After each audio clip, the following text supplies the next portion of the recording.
Nous nous étions toujours promis de découvrir cette cité mystique posée sur l'eau. Et après des mois rêvés de ces canaux sinueux, ces ponts centenaires et ces palais majestueux, le jour tant attendu était arrivé.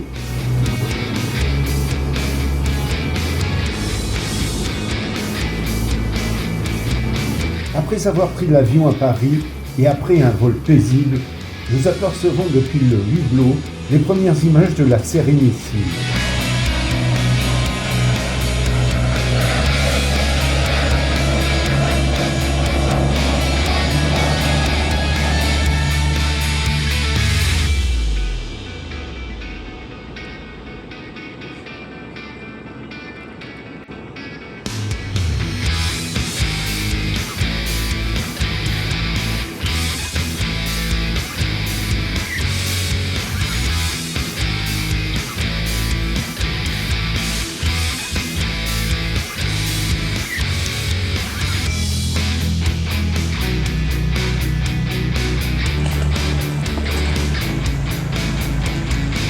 Après un atterrissage à l'aéroport de Marco Polo, nous empruntons un Vaporetto, le bateau-bus typique pour traverser la lagune.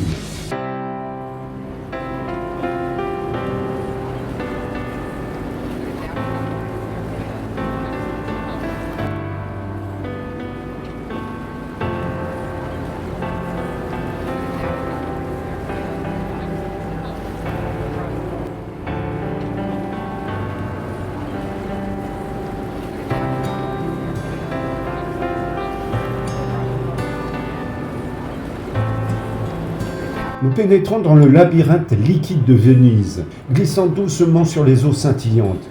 À bord, nous observons les façades colorées, les églises et les gondoles qui bordent le canal.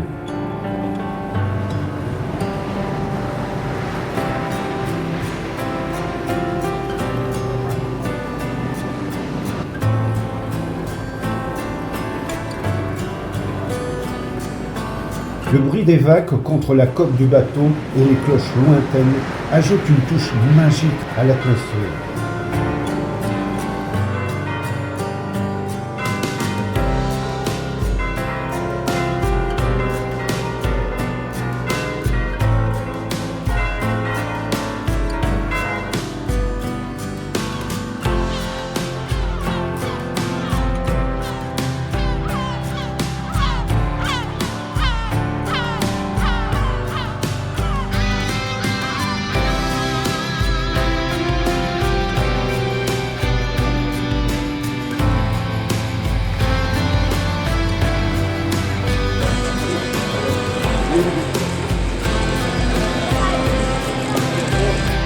Après une demi-heure de trajet, nous arrivons à notre appartement, dans un quartier à l'écart des foules. Un charmant logement typiquement vénitien, avec des fenêtres donnant sur le canal.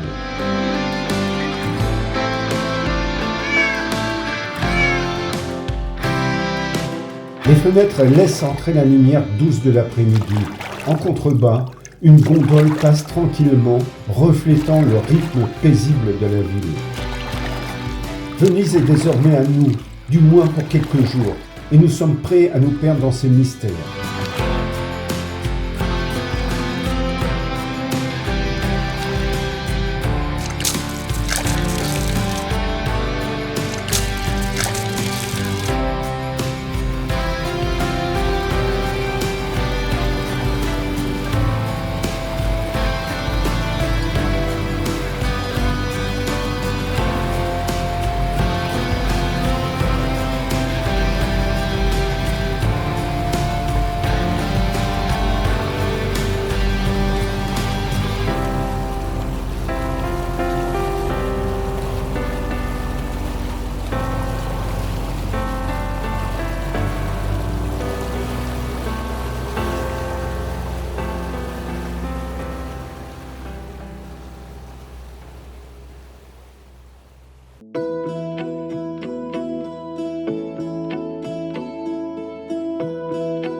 Le lendemain matin, après un solide petit déjeuner, composé de croissants et de café, nous nous lançons dans l'exploration du centre-ville.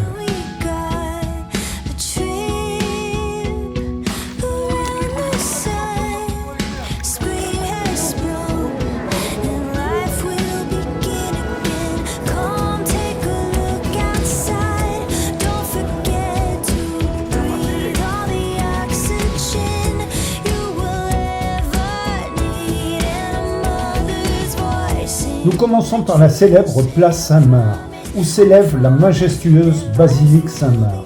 Cette église, avec des dômes dorés, est un exemple parfait de l'architecture byzantine. La basilique Saint-Marc a été bâtie en 868 à côté du palais des Doges, sur la place Saint-Marc de Venise.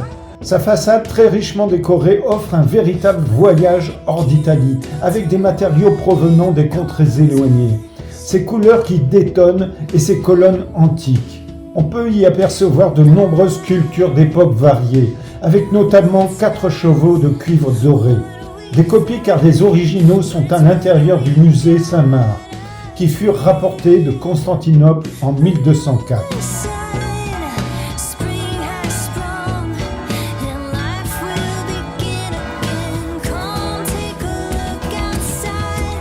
Elle a été construite pour accueillir les reliques de l'évangélique Saint-Marc, rapportées d'Alexandrie par des marchands vénitiens. L'ambition affichée du Doge était d'en faire un édifice capable de rivaliser avec la basilique Saint-Pierre de Rome.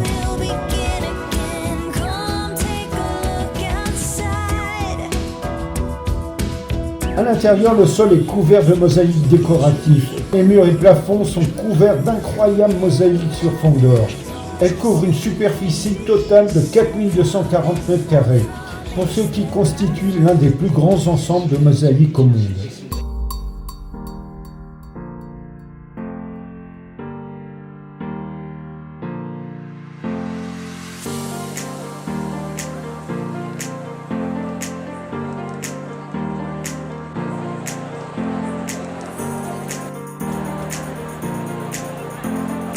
À l'extérieur, le campanile, qui est le clocher de la basilique Saint-Marc, est l'édifice le plus haut de Venise avec ses 100 mètres de haut.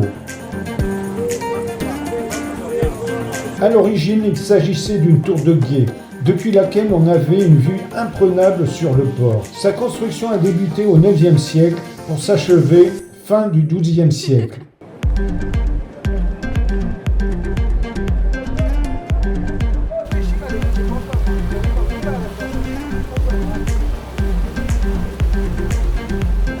Nous continuons notre balade vers le palais des Doges, juste à côté, l'un des monuments les plus connus de Venise. Il est situé sur la place Saint-Marc, au cœur de la ville. Son architecture qui mêle le style gothique avec celui de la Renaissance et les trésors qui hébergent le bâtiment nous a convaincus à ne pas rater cette visite.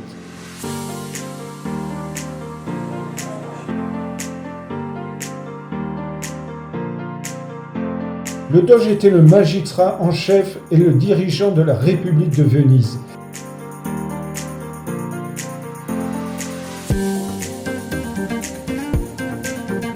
C'est au sein de cet édifice grandiose que se déroulaient les principaux événements de la ville. Nous découvrons les salles ornées de fresques et les prisons, notamment le célèbre pont des Soupirs qui relie le palais à la prison.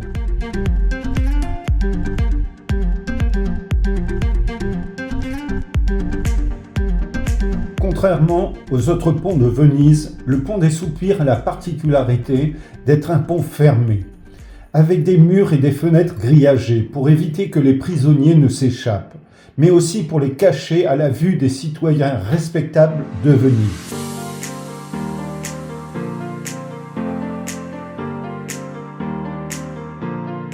S'il est baptisé pont des Soupirs, c'est tout simplement parce que les malheureux qui traversaient avaient peu de chances de revoir un jour la lumière de la belle Venise.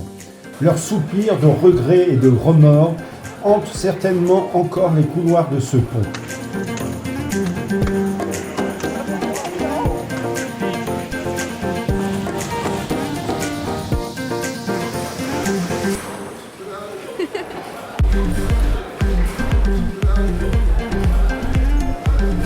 Avant la fin d'après-midi, nous nous rendons au marché du Rialto, un lieu vibrant de vie. Les marchands vendent des fruits frais, des légumes, des poissons. Nous goûtons aux spécialités locales et nous achetons des ingrédients pour préparer un dîner dans notre appartement.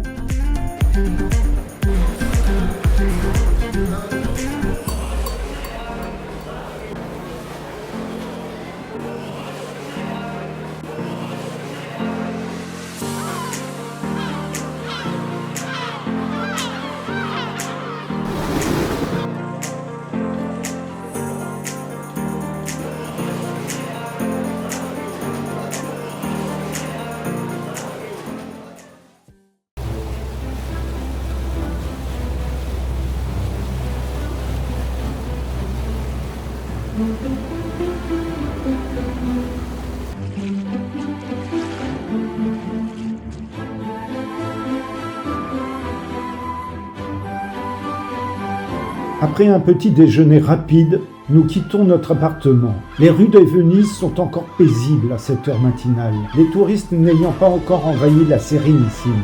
Les pavés résonnent sous nos pas. Nous traversons les ruelles sinueuses. Nous croisons quelques Vénitiens qui commencent leur journée.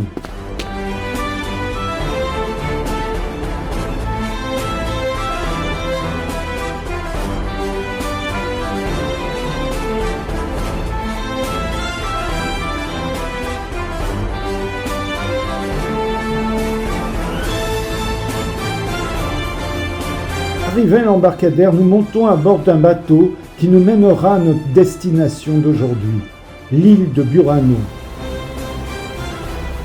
Le moteur ronronne doucement, tandis que nous nous éloignons des quais de Venise, laissant derrière nous le palais des Doges et la basilique Saint-Marc, qui se dressent fièrement dans la lumière du matin.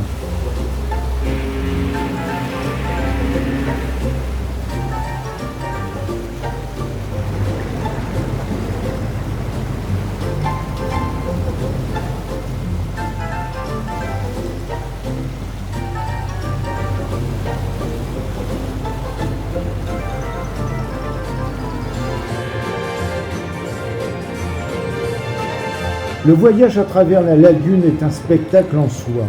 Les eaux miroitantes reflètent le ciel azuré et les îlots émergent, çà et là, parsemés de végétation et de vie sauvage.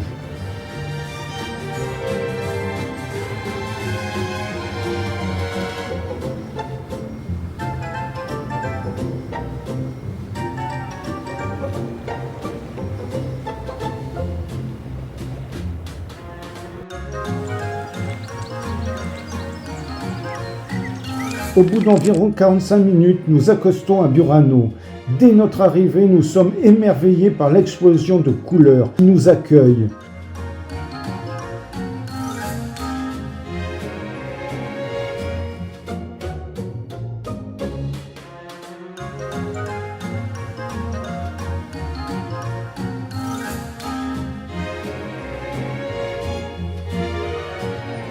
Les maisons de l'île, peintes dans des teintes vives de bleu, jaune, rose et vert, semblent tout droit sorties d'un tableau impressionniste.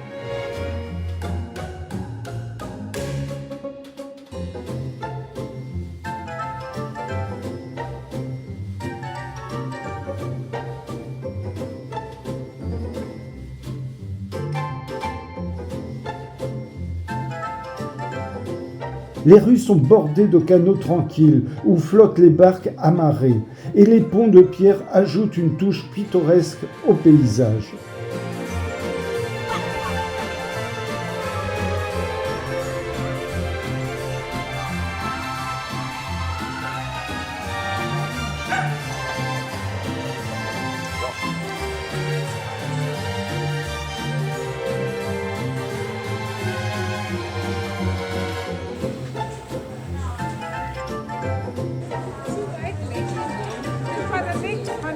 L'atmosphère est empreinte de sérénité et de charme.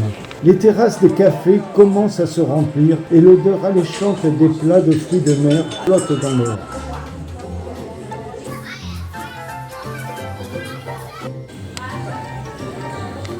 Après une journée à explorer chaque recoin de cette île colorée, nous retournons sur Venise.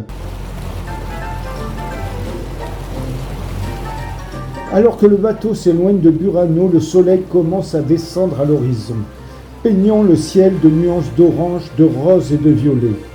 La lagune baignée par la lumière du crépuscule prend une allure presque magique.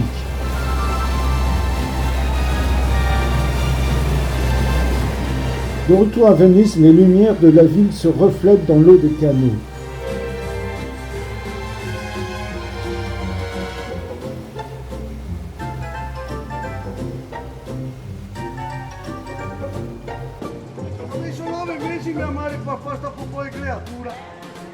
Nous nous dirigeons vers notre appartement, impatients de découvrir ce que le lendemain nous réservera.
Aujourd'hui, notre aventure débutera à bord d'un Vaporetto. Le Vaporetto se met doucement en mouvement et nous voilà glissant sur les eaux du Grand Canal.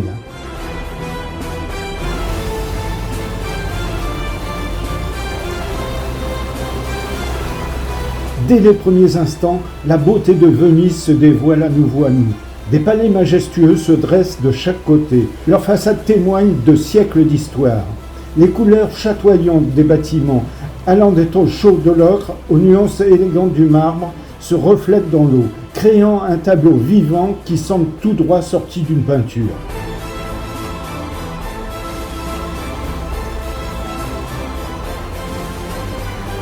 Le canal lui-même est une scène animée.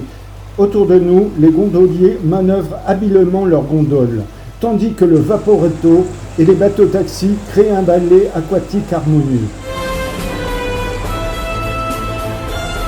Alors que nous continuons notre voyage, le pont du Rialto apparaît à l'horizon, se détachant majestueusement contre le ciel.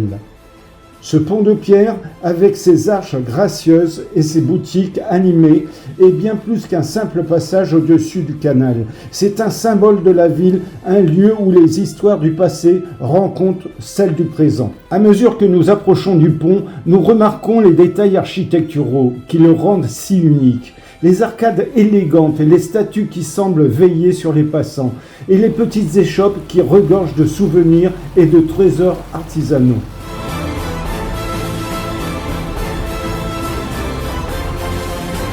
Ce moment suspendu dans le temps est une parfaite synthèse de notre séjour à Venise. Une ville où chaque pierre, chaque onde raconte une histoire. Alors que le Vaporetto poursuit sa route, nous réalisons combien cette mini-croisière est une manière idéale de dire au revoir à Venise.